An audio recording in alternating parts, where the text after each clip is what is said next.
This is episode number 85, featuring artist Aaron Schuerr and some amazing stories.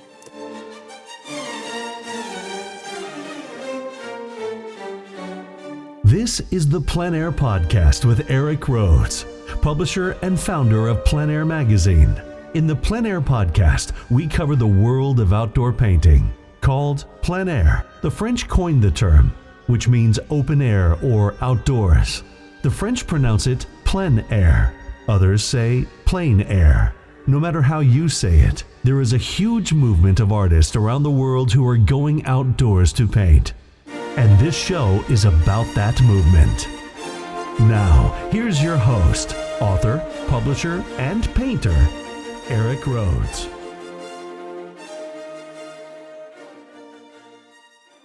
Aaron, welcome to the PleinAir podcast. Thank you. So, in true form, true fashion, as a great PleinAir painter who is out there, tell everybody where you are at this very moment in time. Well, right now I'm actually sitting in my vehicle in a parking lot, but I am in Yellowstone National Park. I'm in one of the geyser basins right near Old Faithful. Just finished up a morning session, and I'll go back out again this afternoon and do some more. And tell me about what you're doing at Yellowstone, or tell everybody else what you're doing at Yellowstone. I already know. So I am I've just been asked to do a show that will open at the end of June in conjunction with Yellowstone Forever. It's the kind of nonprofit that does a lot of the educational and fundraising for projects in the park. And so they've got a new center down at Old Faithful, and they contacted me and asked me if I would do their inaugural show, which I thought was great because it means that I have the incentive to come into Yellowstone and paint, which I haven't been doing the last couple of years all that often. Do you live nearby? Yeah, I'm about an hour from the north entrance of Yellowstone. So Old Faithful for me is about a 2-hour drive. North entrance, like Mammoth Terraces and all that, is an hour. But it's funny with all the PleinAir shows the last few years. I've painted more in the Grand Canyon and Maui and places like that, and then I keep thinking, wait, Yellowstone's right there. So it's nice to kind of be back here painting. And how many pieces are you planning on doing for the show? At this point, I'm not sure. So part of my reconnaissance today is going to be to stop by their new place at Old Faithful and get a sense and a look at the space, and then I'll determine what I can get done in the next couple of months. So do you ever feel like you're going to be there painting at the moment the world's largest caldera explodes and destroys the world? Well, it would be a fast and sweet way to go. Because, I think there's a good swath of the world that would suffer a lot longer than I would. So I mean, I can't think of a better way to go, being behind the easel, and then that's it. It'd be perfect. Well, that's right. They say that anything within 1,800 miles will be wiped out. Right. You'll just be first. Although I would love it. I guess steamboat guys are the biggest geyser in the park. Suddenly has it goes decades between erupting, and it's been going off lately. So I might have to stop over there and see if I can get lucky. Yeah, wouldn't that be nice if you could document that? That'd be terrific. Yeah. Well, one of the reasons it would be it'd be like winning the lottery. Yeah. Well, you've had good luck in the past. So, Aaron, I thought it would be kind of fun because we have a lot of people who are listening who are relatively new to the PleinAir world, new to PleinAir painting, and of course a lot of listeners who are already there. I think we're up to, last count, 240,000. And so don't be nervous, but if you say anything, you're going to get a lot of letters. You have done some pretty cool things from a lifestyle perspective. You obviously are a family man. I've met your son. As a matter of fact, we put him on stage at the PleinAir convention one year. What was it, about a great moment. 3 years ago for your son? Yeah. Yeah, that was a cherished memory for sure. I think if I can't remember what it was, he did a painting and we sold it. We auctioned his painting on stage, right? Isn't that what we did? Yep. Yeah. Mm-hmm. Yeah, he came with me to the PleinAir convention when I was in Monterey, and we painted early in the morning and in the evenings, and went to the convention. And at the end, you invited him up on stage and auctioned off his painting, and he had a good chunk of change to put in the bank when he came home, and that was pretty exciting for a 13-year-old kid. Yeah, how old was he at the time? I think he was I want to say 13. So he's driving. He's driving now. Well, he's of driving age. He hasn't got his license yet, and I'm not trying to hurry him. Yeah. On that one. Yeah, I get that. So let's talk about the lifestyle that you've been able to live as let's call you a plein air adventurer. Let's get out, kind of help people understand kind of how you approach plein air painting from a lifestyle perspective. Well, I mean, I do some of the, typical stuff of roads. Like today, I'm doing mostly, things close to the road, not hiking in very far. And I do a handful of plein air shows every year, the plein air competitions. But when I can, I like to get deep into the wilderness. And so over the past few years, I've been backpacking usually my Pastel gear into the weather, a few times up into the mountains near my home in Montana, up into the wilderness that way. And then I've done 2 trips now into the Grand Canyon, one from the North Rim to the South Rim, with my painting gear, painting my way across, and then another one down a more remote trail called the Tanner Trail. And I spent 4 days, and that one was neat because I had the whole Grand Canyon to myself. There wasn't a single person that I saw for 4 days. It was just me and my easel, and that's just it's been they've been profound experiences. Why? Why have they been profound? I think it's the immersive experience of solitude that I really respond to. It's in many ways it doesn't make sense. It's a lot of work. When I did the trip across the Grand Canyon, I spent 6 days, probably about 30 miles or so. So, I'm going pretty slow just so that I can paint. And I did about 10 or 11 paintings over the course of 6 days. It's 60 pounds on my back, which, and in terms of efficiency and in terms of practicality, it makes absolutely no sense to do this. But in terms of just really developing the soul of an artist, it's done a lot to kind of make me who I am, I guess, if that makes sense. Yeah. I guess a couple examples I could think of. One is this last, I did the Grand Canyon Celebration of Arts last fall, and which I love doing the plein air shows. It's exciting. You meet other artists. I learn a lot from just seeing what other artists do, painting with them, seeing how they see the landscape, and there's that kind of cross-pollination of ideas that happens. Plein air shows never feel competitive to me. They feel like it's just a homecoming of artists. But this year, I did the week of the Grand Canyon Celebration of Art, and it's really intense, working towards a show, working towards a very specific goal. And as soon as the show finished, I put my backpack on and I hiked down to the bottom of the Grand Canyon, down to the Colorado River, and didn't see anybody for 4 days. And the contrast was really profound to me. Just the silence and that space to soak it in and experiment and not necessarily be painting for an end.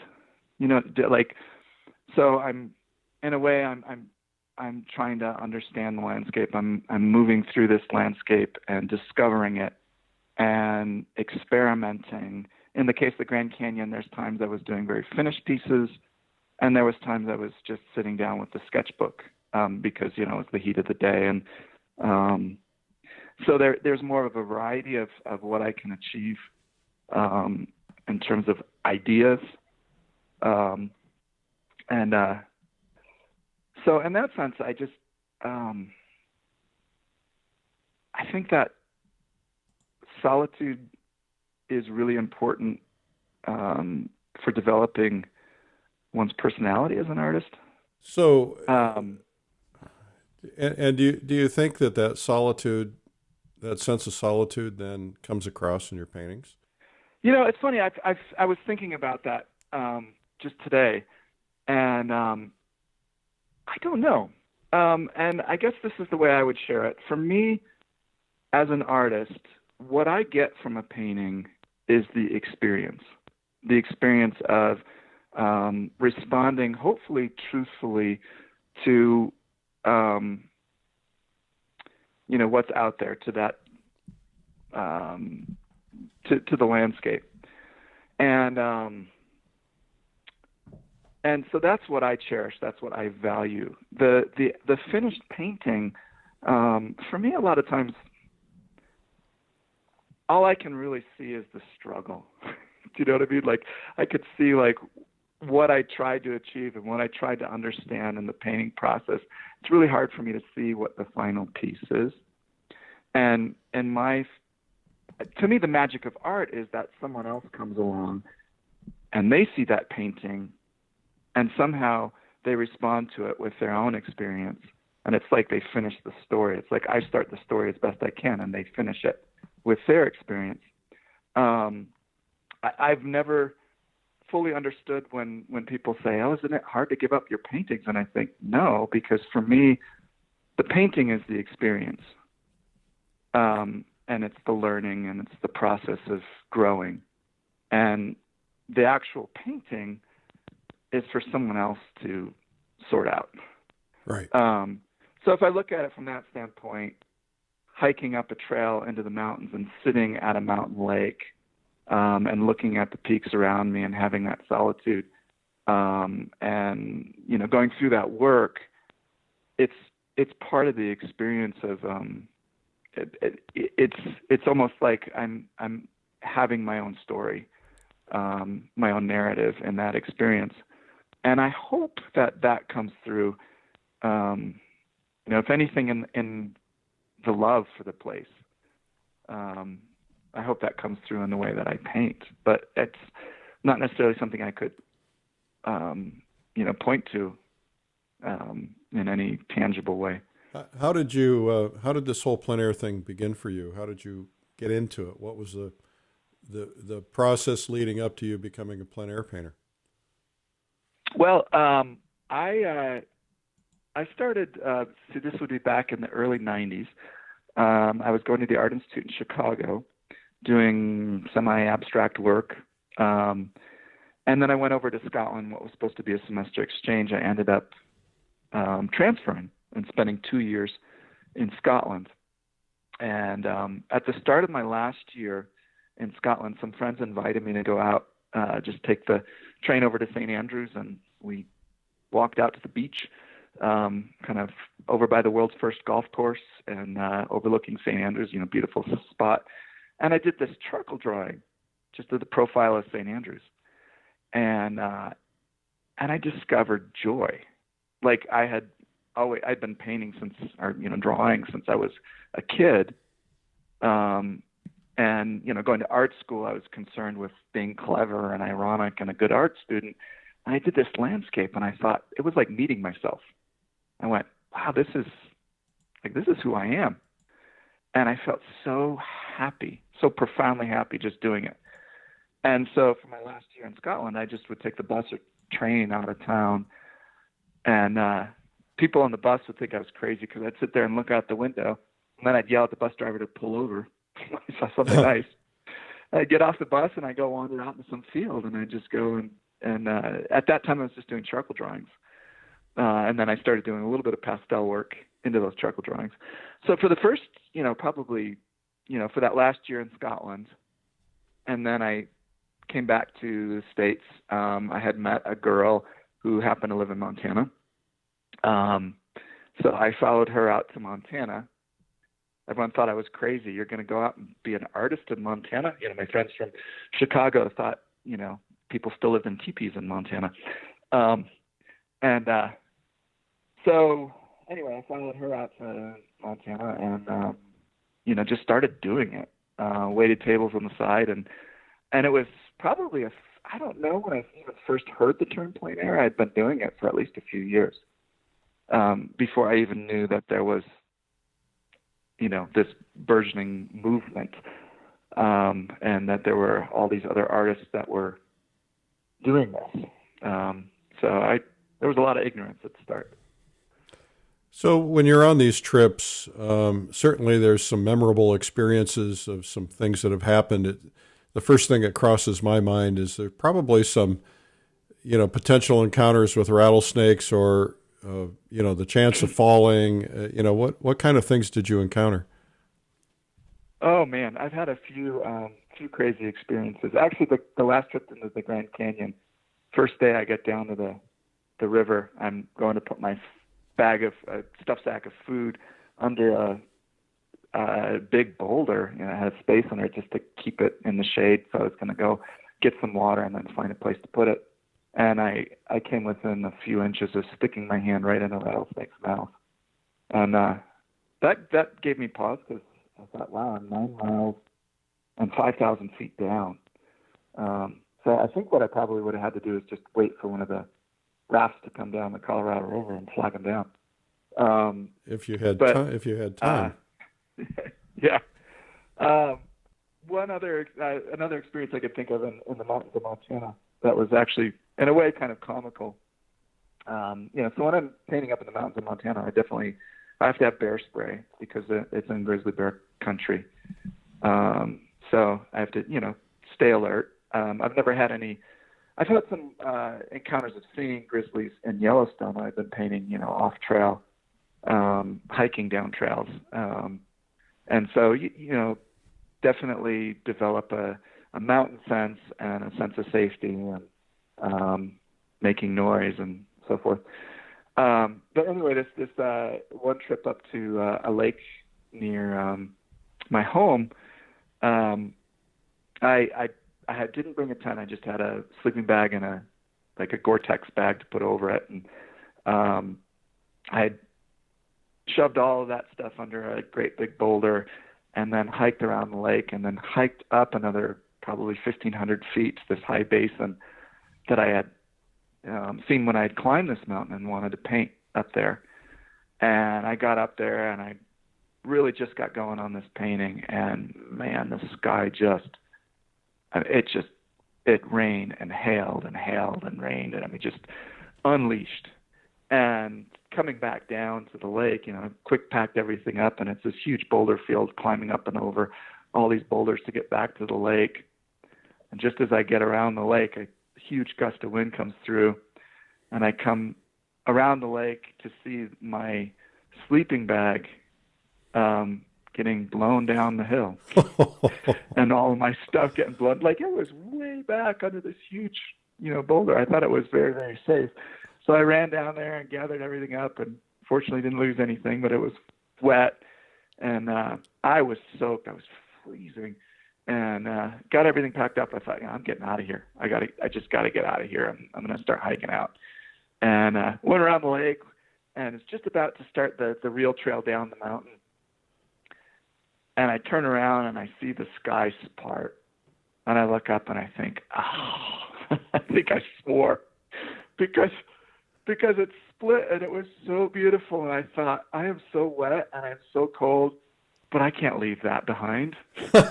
So I put my stuff down, got my stuff out, my painting stuff out, set up and painted this waterfall just in the evening light. And then I went and I built a nice big fire and laid all my stuff out, shivered around the fire until it dried in the dark. But it's a weird thing. go through something like that just seems crazy and maybe not that smart. And it was like the best evening session I've had in years. And not so much for the painting. The painting was, I think, decent, but not, not some big breakthrough, but just that experience of being there and I think recognizing how small I am in this vast arena of a mountain landscape. Well, and how vulnerable you are. Very humbling. And because those things, you hear stories about those things turning badly. Yeah. So in the back of my mind, I know that there is there is potential danger, and I would advise anybody who is interested in hiking, backpacking. I've taken wilderness first aid, and I've done it for years, and I'm very cautious. I mean, it sounds like I'm being crazy here, but I'm very cautious because I understand the stakes of being in wild country and being safe in wild country. So I guess my advice to anybody who's interested in that is do your homework and start small and work up to it. Yeah, I think most people would say don't travel alone. Yeah, and when I can, like I have taken a trip. Last summer, I took a trip with Kyle Sims and George Buman, sculptor and painter. You probably know their names. We went up into the Spanish Peaks and just had a ball. And so when I can find people to do this with me, I definitely do. When I can't, I'm very careful about giving an exact itinerary to both to my wife and to usually to someone else, so that people know exactly where I am and what my plan is and when I plan to get out. Well, how do you deal with the family issues? You're making your living as a painter. You could certainly do some phenomenal paintings out of the back of your car within an hour of home. So how do you deal with the family issues of, gee, honey, I'm going to be gone. I can't help with the kids. I'm going to be out doing these shows or doing these trips. I wish I had an easy answer for that one. I mean, it is a little bit of a mixed bag, and my wife and I sit down. I probably sit down with her, with the family a couple times a year, just talking about, do I say yes to this one or do I say no to this one? I just said no to two PleinAir shows that I was thinking about doing just because I wanted to be home this fall. I've been trying certainly the last few years. I keep the summer open. Other than teaching a workshop last summer, I haven't traveled at all during the summer, unless it's with the family. So when the kids are out of school, I pretty much say no to everything that involves any serious travel.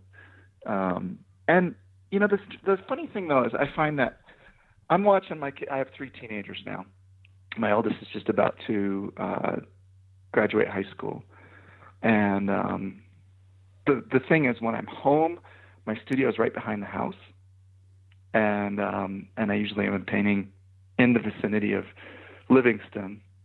And one of the things I think that's neat about being an artist is my kids understand exactly what I do. They pop in the studio, they see the paintings that I'm doing. Very transparent about the struggles of being an artist, economic and artistically and emotionally of trying to make it work as an artist.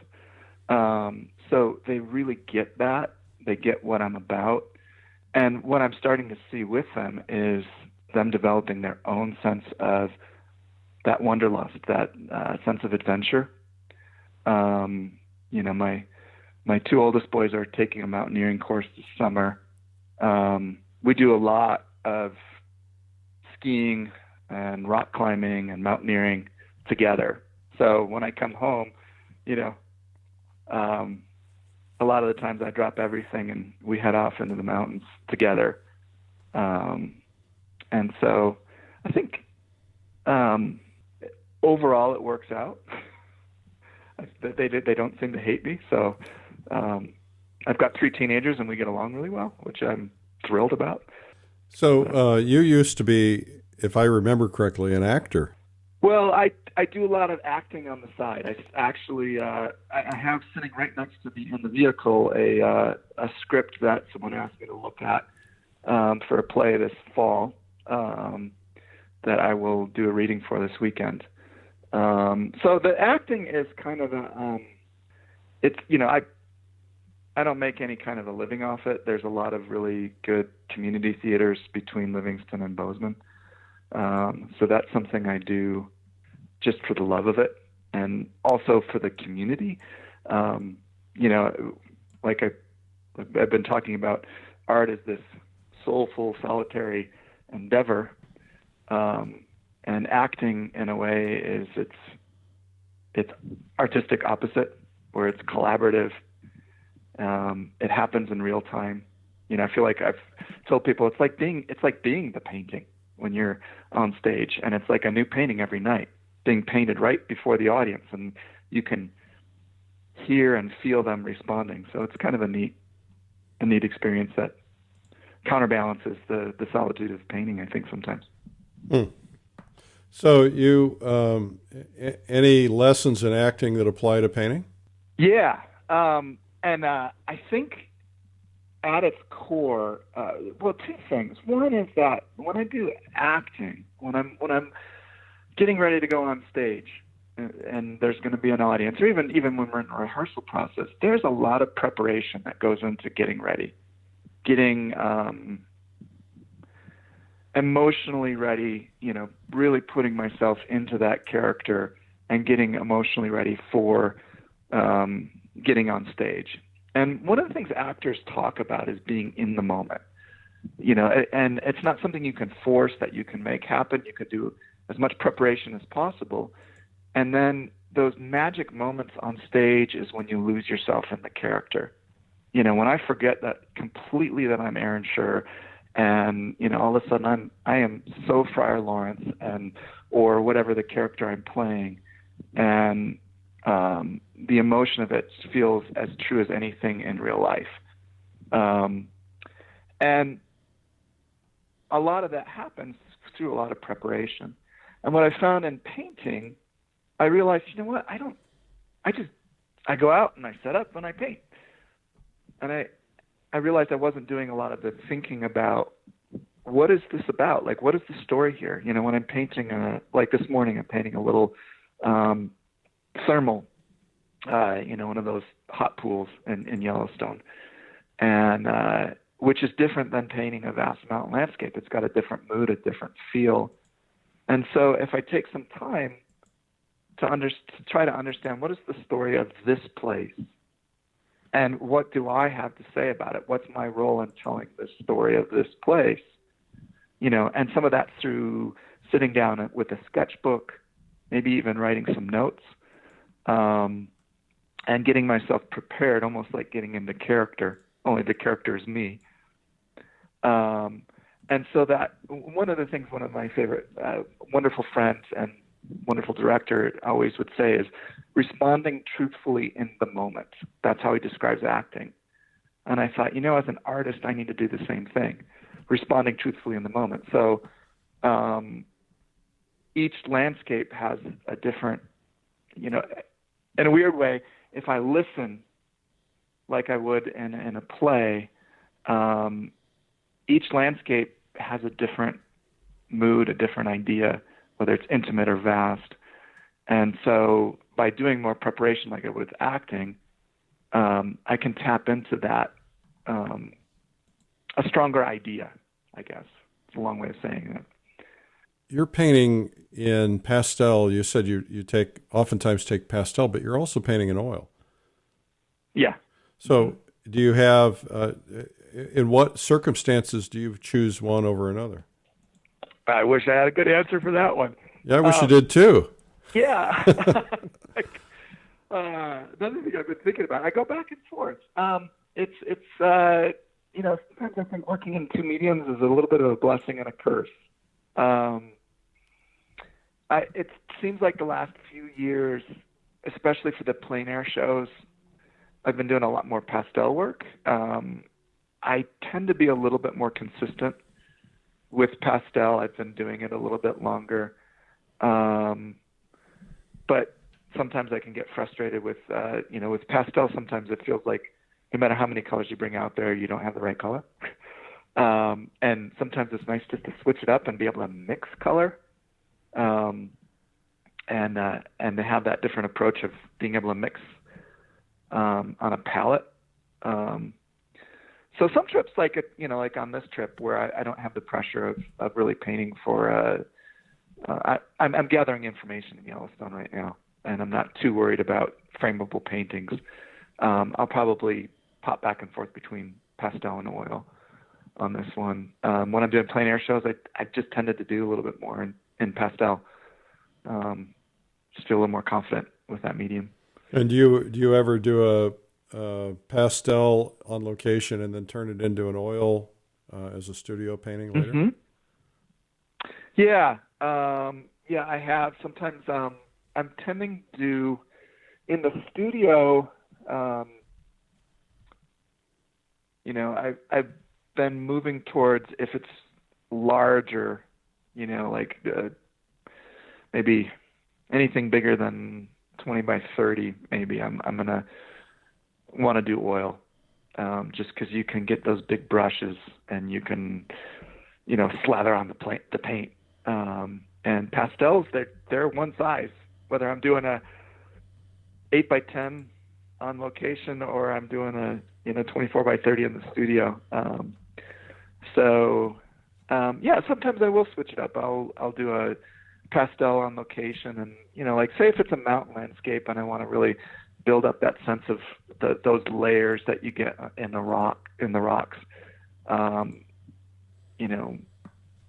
Oil can be a more muscular medium for something like that. Whereas, say, if it's a thermal, I might want to do something in pastel, just because I can layer up those, like the translucency of water, I think works really well in pastel.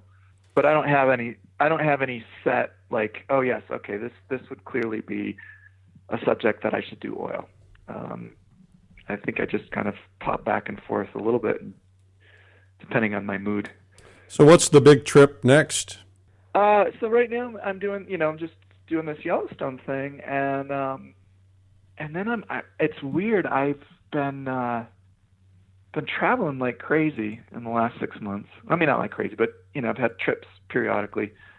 And then I've just come out of that, and I'm working on this Yellowstone stuff, and then I'm not sure what's next. All right. Well, possibly teaching a workshop in California and this fall, and kind of sitting down. It's funny, we're, my wife and I are sitting down and really strategizing right now, what comes next and what do I want to work on. And sometimes it's good to have the dust settle a little bit and reevaluate where I'm at and where I want to go. Absolutely. Well, this has been a pleasure having you on the PleinAir podcast. And Aaron, it's fun to hear the stories of your adventures, and I hope you'll keep them coming. Any final thoughts for our listeners? I guess it's just I feel an incredible sense of gratitude. There's probably people out there listening to what I have to say, and it always surprises me when I meet people that follow my work on whether it's through galleries or Instagram or anything like that. And I find it a wonder that we just have this situation as artists where we can have these adventures behind the easel, and then other people really want to share in that. And I don't take that for granted one moment, that how wondrous that is to be able to share what I do with people. Well, that's wonderful. Well, thank you again for being on the show today, and we wish you great success, and looking forward to catching up with you after the next adventure. Sounds great. Thank you, Eric. Thanks again to artist Aaron Schuerr. The guy's got a lot of energy. Today's podcast was sponsored by Streamline Art Video, Premium Art Instruction Videos. Check out our amazing lineup of top painters, including a brand new video from Cesar Santos, Bill Davidson, and one on painting like Soroya from Thomas Jefferson Kitts. Big seller. At StreamlineArtVideo.com. And also the second annual Figurative Art Convention and Expo, a great way to perfect and improve your skills as portraiture or figurative painters and learn more from some of the world's top instructors. You can go to check it out at figurativeartconvention.com. And if you've not seen my blog where I talk about art, life, and lots of other stuff, you can check that out too. It's called Sunday Coffee, and we're up to 100,000 subscribers on that now. That's just blows me away. Anyway, you can find it at coffeewitheric.com. Well, this is always fun. We'll do this again soon. We'll see you then. My name's Eric Rhodes, publisher and founder of PleinAir Magazine. Remember, it's a big world out there. Go paint it. We'll see you. Goodbye.